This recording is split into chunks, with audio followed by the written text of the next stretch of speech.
Bonsoir. Donc j'ai le plaisir de vous présenter la solution Media on Trace. La société porte le même nom que la solution. À la base, il s'agissait de développer un outil de traçabilité de l'hygiène des mains, donc une solution innovante, sans fil et basée sur la technologie RFID. Alors avant de rentrer dans le détail, je vais vous présenter le contexte. L'objectif est de lutter contre les maladies nosocomiales. Pour ceux qui ne savent pas de quoi il s'agit d'une infection qui est contractée dans un établissement de santé, hôpital, clinique, etc. Vous avez l'étymologie qui est affichée.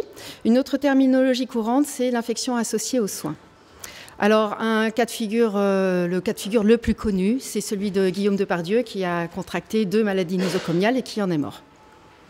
Les données annuelles en France et aux États-Unis. En France, 7% des malades sont contaminés lors d'un séjour patient, donc en hôpital ou en clinique. En valeur absolue, ça représente 800 000 personnes, rien que pour la France. Et sur ces 800 000 personnes, vous avez 10 000 à 30 000 décès tous les ans. Et le coût global pour la communauté en France est de 5 milliards d'euros, annuels, toujours. L'analyse de ces coûts complémentaires, ce sont les parcours hospitaliers, les soins médicaux et les analyses associées, les médicaments bien sûr, divers coûts annexes, mais également les coûts de judiciarisation, puisque bien évidemment un certain nombre de patients vont attaquer les établissements hospitaliers correspondants. L'OMS a recommandé, dans le cadre de la lutte de ces maladies nosocomiales, de mettre en place en fait 5 moments qui consistent à se désinfecter les mains dans 5 cas particuliers. Avant le contact patient, avant un geste aseptique, par exemple une prise de sang, lors d'une exposition avec un risque liquide biologique, donc exposition au sang par exemple, après le contact patient et après avoir touché l'environnement du patient, donc le lit, les draps, la table de chevet, ses objets personnels, etc. Pour vérifier que tout ça est bien mis en place dans les établissements hospitaliers, il y a un certain nombre d'audits qui sont effectués tous les ans. Là aussi, c'est une recommandation de l'OMS. Et on constate, au travers de ces audits, qu'on a un taux d'observance uniquement de 30% des règles d'hygiène des mains. Toutefois, ces audits ne sont pas très pertinents, notamment du fait de la façon dont on recueille les informations, puisqu'il s'agit d'audits directs et visuels. Donc c'est du personnel qui est dédié à cette tâche, qui a une fiche qu'il remplit en observant les différents soignants dans l'établissement. Donc il y a forcément des biais de comportement, puisque, comme tout le monde, lorsqu'on est observé, on fait mieux.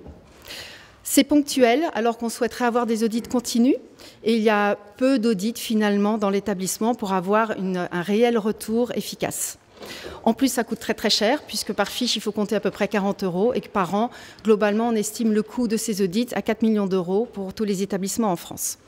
Et enfin, ça ne permet pas de définir très précisément les causes des maladies nosocomiales, puisqu'elles sont essentiellement multifactorielles. Donc l'objectif considéré comme avancée majeure par l'OMS, c'est l'automatisation des audits. Je vous ai mis plusieurs points. Le monitoring des distributeurs de solutions hydroalcooliques. Les solutions hydroalcooliques, c'est ce qu'on trouve maintenant dans les petits flacons également d'une manière plus générale. La mise en place de parcours protocolés, je reviendrai dessus un petit peu plus tard. Et les alertes de non-conformité. Le soignant s'approche du patient, il ne sait pas désinfecter les mains, bip. Alors pourquoi Media on Trace ? Un des fondateurs s'est trouvé personnellement concerné par cette problématique. Il a constaté également que l'hygiène des mains n'était pas particulièrement observée dans son parcours de soins. Donc il s'est intéressé à la question et a analysé l'existant et ce qui existait actuellement sur le marché. Donc il y a un certain nombre de produits, principalement américains, mais aucun d'eux ne permet d'avoir un audit permanent et en temps réel. Donc c'est là-dessus que nous nous sommes axés. Alors au niveau de l'historique, donc il a déposé un brevet en 2007. Il a créé un consortium avec 2 autres sociétés pour créer le concept avec un projet OSEO, des APRF, des ARN, etc. À partir de 2011, il s'est associé également au service de maladies infectieuses tropicales de l'hôpital Nord à Marseille, de façon à pouvoir avoir une vision également utilisateur du concept que nous avons développé. Le projet a été démarré en 2012 et a été mis en place dans le service de maladies infectieuses tropicales en 2013, avec un certain nombre d'essais cliniques qui ont été effectués, sur lesquels je reviendrai également. Et ceux-ci ont été positifs et ont amené à la création de la société Media on Trace le mois dernier. Donc c'est Media on Trace France et Monde en même temps. Voilà, les membres fondateurs, Monsieur Delors, donc DG d'Effigiand, Serge Ternoir, DG de MicroBE, Bernard Buzuru, directeur technique de MicroBE, et le professeur Philippe Broucky, qui est responsable du service de maladies infectieuses tropicales à l'hôpital Nord de Marseille, et particulièrement connu dans son registre et expert mondial, notamment pour la maladie de Lyme. Je vais vous montrer une petite vidéo maintenant.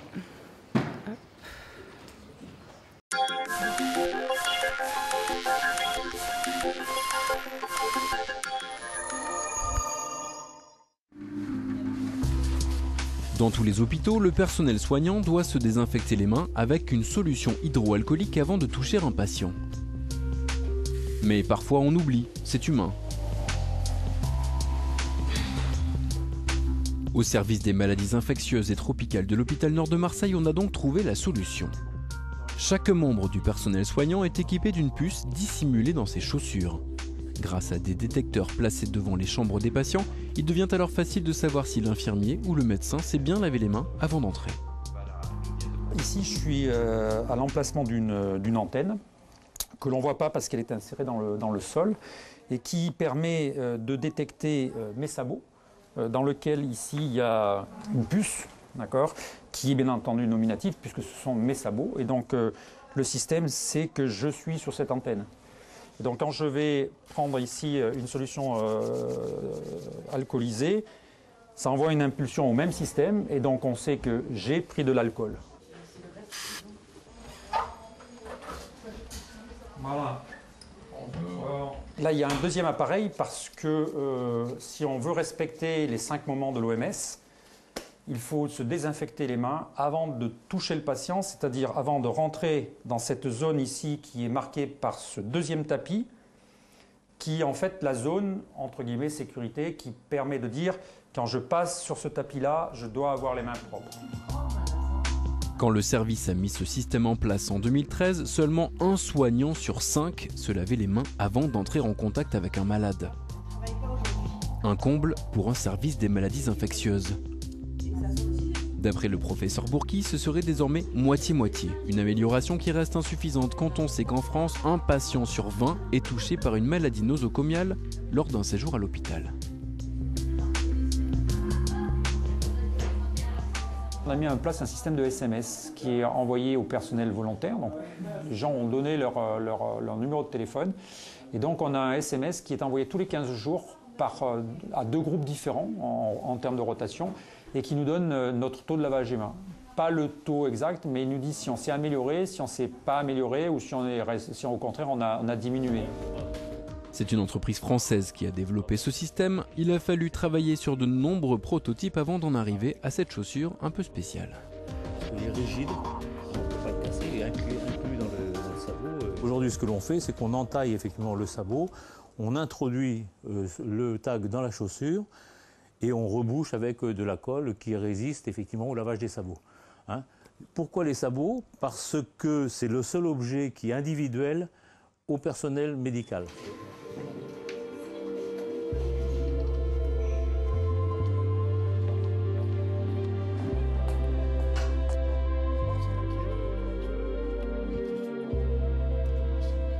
On est les plus gros consommateurs de solutions hydroalcooliques, eh bien, on a 20% d'observance du lavage des mains. Donc, en pratique, ça veut dire qu'ailleurs, et ce n'est pas ailleurs dans l'assistance publique, c'est ailleurs dans les hôpitaux.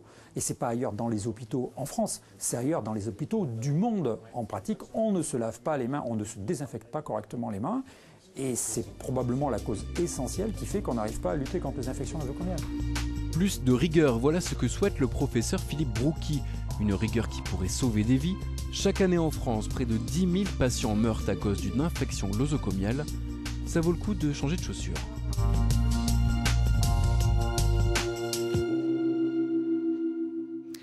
Ok, voilà, une vidéo, ça permet de mieux comprendre qu'un long discours, mais je vais quand même vous faire un petit peu le discours. Donc, comment ça marche? Vous avez vu globalement dans la vidéo comment ça fonctionne. Donc, une technologie RFID avec un personnel qui est pucé à travers ses sabots, des distributeurs de solutions hydroalcooliques qui sont connectés et une chambre équipée que je vais vous montrer après. Le tout formant des parcours protocolés qui permettent de récolter des données, de traiter ensuite et analyser les données qui ont été collectées et de restituer le tout en temps réel et en continu, donc pour avoir justement cet audit permanent. Les résultats de ce concept, en fait, nous ont permis de démontrer qu'on avait une réelle traçabilité de l'hygiène des mains ainsi que des flux du personnel.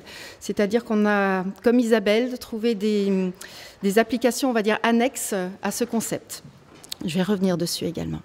Donc, l'équipement d'une chambre patient. Vous avez au sol un certain nombre d'antennes. Il en manque une ici en l'occurrence, mais vous en avez 4 au total. 2 distributeurs de solutions hydroalcooliques qui sont raccordés également, le tout raccordé par des coupleurs à des lecteurs et qui envoient les données par le réseau Wi-Fi ou filaire. Le distributeur de solutions hydroalcooliques est donc connecté par une carte électronique spécifique qui a été développée par la société MicroBE, le tout en liaison avec l'antenne au sol et qui permet d'envoyer notamment un certain nombre d'informations relatives à la consommation, donc ce qu'on appelle le chat, en vérifiant le volume de désinfection pris par le personnel soignant, puisqu'il y a un minimum à prendre. Donc la vérification également de la durée de désinfection, si le flacon est encore plein, voilà, différents éléments qui sont tracés. Et surtout, cette carte fournit une alerte sur non-conformité, c'est-à-dire si on s'approche du patient et qu'on ne sait pas désinfecter les mains, il est possible d'avoir une alerte sonore ou visuelle. Là, ça dépend des établissements et surtout de la patience des patients. Donc la chaussure, le fameux Smart Shoe, donc c'est un sabot, mais nous avons également un système en fait de tags mobiles sous forme de semelles pour le staff externe et également de clips sur les chaussures pour les visiteurs, de façon à ce qu'on puisse les tracer également. Les parcours protocolés. Donc nous en avons défini un certain nombre dans le cadre du développement du concept. Et on constate notamment 7 points particuliers liés aux différentes antennes qui ont été placées. Donc désinfection à l'extérieur de la chambre, entrée dans la chambre, désinfection avant le contact patient lui-même, désinfection après le contact patient, la sortie et redésinfection après. Dans l'absolu, ça c'est le parcours idéal. Ensuite, on a un parcours bon où on n'a aucune contamination du patient ni des soignants, mais on peut se contaminer avec l'environnement. Et le parcours acceptable qui est vraiment le minimum vital. Les données ont été récoltées donc au service de maladies infectieuses tropicales et sont envoyées sur un serveur qui récolte énormément de données par les parcours des patients, par les parcours des soignants, mais également par rapport aux données qui sont obtenues de la part du dossier patient informatisé. Donc le temps de séjour, le nom du patient, enfin toutes les données personnelles, la pathologie, les soins effectués, la qualité des parcours est donc associée directement avec la chambre et avec le patient. Donc à tout moment, on est capable de revenir sur un dossier et d'identifier si l'hygiène des mains a été correctement effectuée pour un patient ou non, pendant toute la durée de son séjour.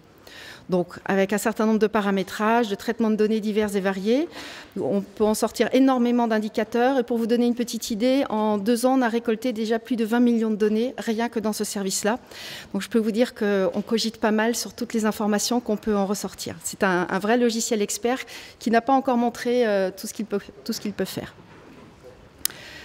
Parmi les éléments donc, qui sont restitués, vous avez vu cet écran tout à l'heure. Donc là, c'est l'écran qui est apparu lorsqu'on a démarré l'étude. Donc vous voyez que la moyenne était à 30% et elle est montée très rapidement à 50% avec la mise en place justement de cette solution et notamment par la restitution des informations au personnel soignant, puisqu'à un moment, ils ont souhaité individuellement savoir s'ils étaient efficaces ou non. Et donc ce SMS leur a permis de se positionner par rapport à la moyenne de la période précédente. Donc ceux qui sont au-dessus, parfait. Ceux qui sont en dessous se sont remotivés. La moyenne a augmenté. Ceux qui étaient au-dessus sont repassés en dessous et se sont remotivés, etc. Quelques exemples d'indicateurs, je vais passer dessus. On a fait donc un essai clinique qui nous a permis de valider le concept d'un point de vue technique, scientifique et anthropologique. Et je vois que l'heure tourne et je vais essayer d'aller un petit peu plus vite. La validation technique, elle a été tout à fait pertinente. Elle a donné un résultat très, très, très prometteur puisqu'on a une efficacité à 99%, une spécificité à 100%, une sensibilité au-dessus de 95%. Ceci a donné lieu à une publication scientifique qui fait l'objet de pas mal de présentations dans des colloques médicaux notamment. La validation scientifique, elle a été effectuée sur une période de quasiment 6 mois. Sur ces 6 mois, on a récolté presque 15 000 parcours sur lesquels on en a retenu un petit peu moins de 5 000, qui couvrent 7 chambres, 43 soignants et 132 patients. Les données brutes qu'on a obtenues, qui sont en train d'être affinées pour publication scientifique justement, démontrent que dans l'absolu, il n'y a eu que 22% des parcours qui ont été corrects, c'est-à-dire avec un respect de l'hygiène des mains. Donc dans un service où la contamination croisée liée aux différentes maladies qui sont présentes est vraiment très très très sensible, c'est juste inacceptable. Donc sachant que le service utilisait trois fois plus de solutions hydroalcoolisées que la moyenne nationale. On voit également des variabilités entre les soignants par rapport au respect du lavage des mains. Donc en bas à gauche, vous voyez surtout en rouge les médecins, ensuite les infirmières, les aides-soignantes, bon, ça commence à pas être trop terrible, et le personnel d'entretien, là, ça devient carrément catastrophique. Mais bon, ce n'est pas une règle, hein, attention. Et comme ce n'est pas une règle, on a fait une validation anthropologique, puisque les données qui ont été récoltées, il fallait qu'on s'assure en fait qu'elles correspondent à un comportement. Donc on a embauché un anthropologue, on a mis en place une caméra dans une des chambres pendant 3 mois. Elle s'est déclenchée à l'ouverture de la porte à chaque fois, et j'avais une petite vidéo, mais elle ne fonctionne pas là. Mais elle nous a permis de récolter un certain nombre de données, donc 507 vidéos pour 811 parcours et 62 soignants, donc ce qui est pas mal pour une période de 3 mois, et de constater donc les informations que vous voyez là. Dans 87% des cas, lorsqu'on apporte un plateau repas, on ne respecte pas l'hygiène des mains. En même temps, on a le plateau entre les mains, donc effectivement, on a réadapté le logiciel en conséquence au niveau du paramétrage. Au niveau des actes de ménage et de soins du patient, le soin, c'est-à-dire l'hygiène du patient, 100% de non-observance sur 3 mois. Le port des gants et l'hygiène des mains, 76% de non-observance. Et lorsqu'on est, alors ça s'appelle un clostridium difficile, je ne vous explique pas, c'est vraiment pas joli. On est obligé de porter des gants lorsqu'on rentre dans la chambre, donc 51% des parcours avec les ports de gants seulement. Et sur ceux qui portaient les gants, seulement 17,5% de conformité au port des gants. Et lorsqu'ils n'en portaient pas, il n'y avait que 10% de respect de l'hygiène des mains. Ça signifie que le soignant est vraiment exposé également à la maladie du patient. C'est ce qui nous a permis de constater justement le côté multifactoriel en fait de l'étude, et donc de continuer en fait à travailler sur toutes les données que nous avons récoltées, puisque nous avons des facteurs contextuels et des facteurs individuels. Nous avons fait un retour d'information auprès du personnel soignant. Nous avons démarré une nouvelle période d'enregistrement pour évaluer s'il y a une évolution au niveau des comportements. Voilà, donc l'exemple de vidéo qui ne fonctionne pas. Juste pour information, nous avons également la version mobile, puisqu'il y a des établissements qui souhaitent non pas avoir la solution mise en place à demeure, mais une solution mobile qu'elle peut passer d'un département à l'autre. Et je conclurai en disant que justement, la technologie RFID est au chevet des patients par ce biais-là, puisqu'elle permet de sécuriser les soins, de protéger les soignants également, pas uniquement les patients. C'est un outil protecteur en cas de judiciarisation et un audit permanent et en temps réel. Et l'objectif est de baisser la sinistralité associée aux maladies nosocomiales. Voilà, merci pour votre attention.